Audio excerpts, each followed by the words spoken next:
de todas las medicinas, en nuestro caso, la digoxina, que tiene entre nosotros más de 200 años, hay una tendencia, al menos en la medicina estadounidense, a ser relegada a segundo, a tercero y hasta cuarto término, y se ha olvidado que los beneficios en términos de morbi-mortalidad, como se acostumbra ahora a hacer las cosas y que está bien hecho, se ha discutido mucho sobre si es buena o no. Un compañero el otro día me comentaba que no deberíamos utilizar digital porque la digital producía incremento de la mortalidad y lo hizo el comentario categóricamente. Sin embargo, ojo, cuidado con eso. La digoxina en los pacientes después de un infarto del miocardio, cuando hay disfunción ventricular, sí puede tener incremento de la mortalidad, pero cuando se da a dosis completas, ¿ok?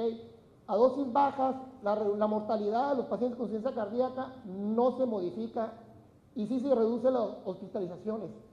En el estudio DIC, cuando se analizó el subgrupo de los pacientes que estaban recibiendo una dosis abajo de 1.0 nanogramos por mililitro, se encontró que hubo una disminución de la mortalidad.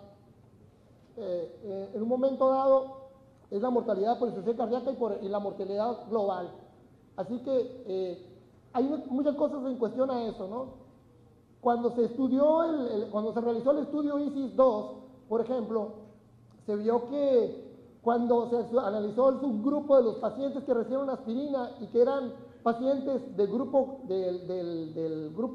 Gemini o Libra del zodíaco, en ellos no era efectiva la aspirina, mientras que en el resto de los pacientes sí. Es algo anecdótico, pero así se hizo cuando se hizo el estudio estadístico.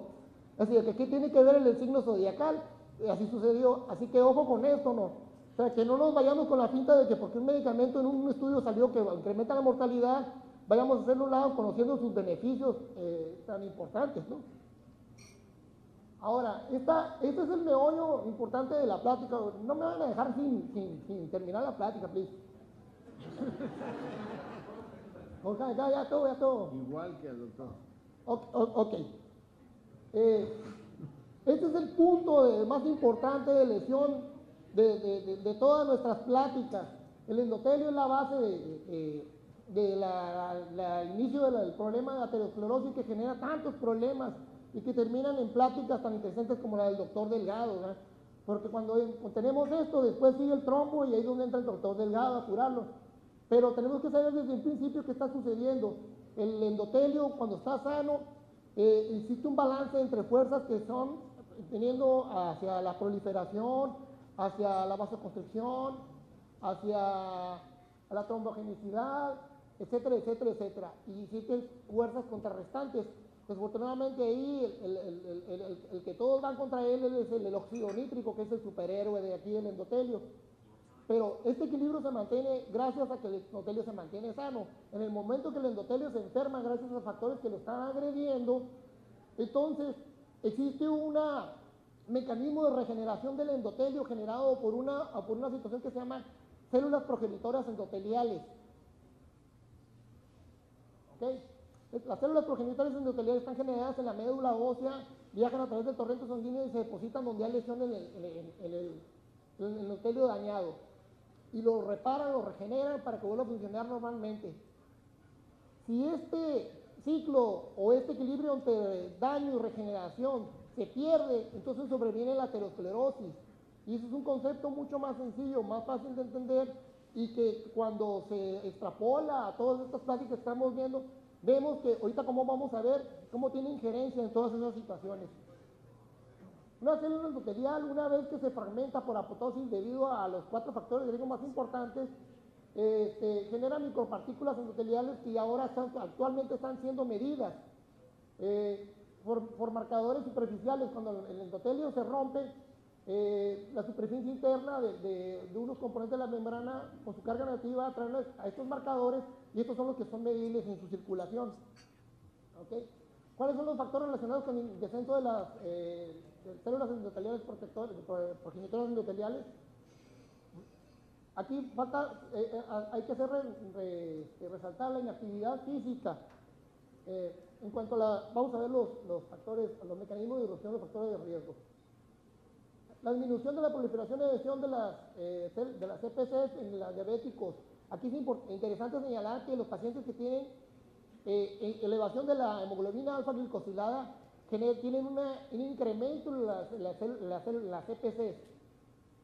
Así que el daño en este sentido se debe a la hiperglucemia, disminuye la producción de óxido nítrico y disminuye la actividad de las metaloproteinasas.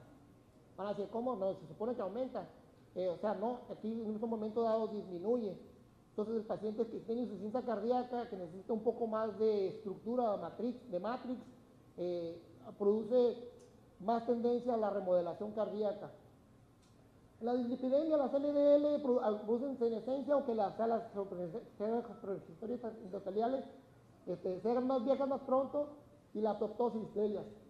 La HDL tiene una correlación directa con el número de células progenitoras endoteliales. Así que el efecto protector de las HDL, cuando menos, es ejercido en parte por este mecanismo. El tabaquismo es interesante porque los niveles bajos de EPC en fumadores están disminuyendo, o sea, el tabaquismo disminuye los niveles de las células progenitoras en los fumadores crónicos. Sin embargo, es bien conocido el hecho de que la nicotina produce vasculogénesis, que es uno de los mecanismos por los cuales las células progenitoras endoteliales reparan el endotelio. En la hipertensión incrementa la senescencia y disminuye la proliferación de las EPCs, aparte de que disminuye su funcionalidad. Factores relacionados con el incremento de las EPC, aquí son la actividad física, los estrógenos, todos estos medicamentos. Ok.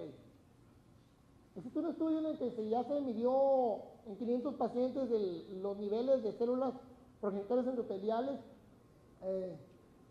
con 3 terpilas de base y al término de un año, en todas las personas que hubo incremento de las células EPC, hubo descenso de la probabilidad de eventos cardiovasculares.